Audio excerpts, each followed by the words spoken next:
There's really nothing out here. It's very, very remote surrounding Area 51. Now, we've heard stories that people have actually found surveillance equipment in the brush out here. The only strange thing that we've seen is there's this black wire that runs all along the perimeter road outside the base.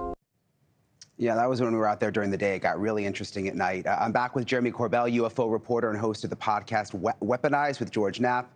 We are talking about NewsNation's special on Sunday, the UFO reporter, the George Knapp Files. Thanks again for being with us, Jeremy. It was interesting out at Area 51. George had mentioned to me that he's not sure that there's anything still stored out there. What's the latest that you know? I mean, do you think there's still secret stuff out there?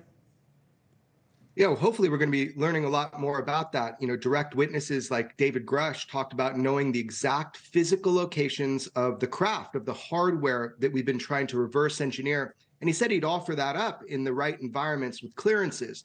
So do I think Area 51 is still storing stuff?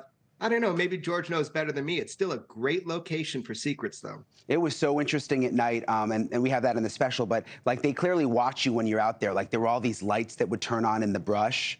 And it was really, it was interesting. I want to go to Dusty, though. I want to get some calls in, Jeremy, because a lot of people are excited to ask you questions. Very excited. So we're going to start with Dave from Garden Grove, California. All right, Dave, what you got? Hey. Hi. Jeremy, thank you so much, man, for what you've done to revive this topic lately and to, you know, the whole story. And huge thanks to George Knapp and everybody that you guys have worked with.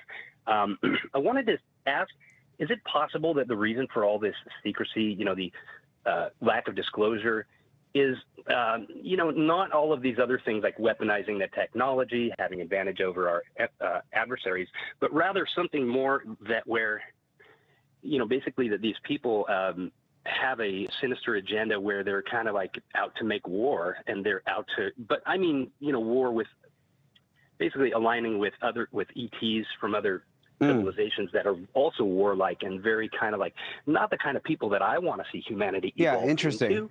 Yeah, we don't have a lot of time. I want Jeremy, what do you think? I mean, there's been a lot of questions about like if there are, you know, aliens, UFOs, would they be friendly or not? Right. So the thing is that we don't know. Without this transparency, we just don't know. And being able to have transparency on this topic, it's well overdue. The architecture for this secrecy was absolutely refined during the atomic era. But now we're in a different place. We're in a different world where this is coming forward to some degree. So I'd say that the sickness here is when people are holding back, when our government is holding back the truth from its people. I don't know. I don't know the full answer, but we have to have transparency to find out. Yeah, for sure. I think that's why we're all covering it so much. Okay, Dusty, let's go to the next call. I think we have time for one more. Yeah, at least one more. And okay. I think we all want to know the answer to this question. Jeff from Lido Beach, New York.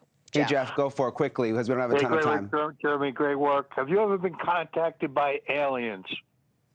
That's a good question. Well, you know, that's hard to tell. Some of my family members seem like aliens. I don't know, man. Nothing overt, man. But, you know, the thing is with this topic, you know, there are people that seem to have that kind of close encounter experience. And I can't put that to the side as a reporter. I have to listen to that. Yeah. And I think it's interesting, Jeremy, like we all have this vision of aliens from the movies and, you know, cartoons and stuff. But like, you know, if they exist, it might not be at all what we think it is. Right. And non-human intelligence might not even be biological based. You know, this is the thing that we're learning is that as technology excels, there's some sort of combination between material and immaterial. So look, man, your guess is as good as mine as well on that one.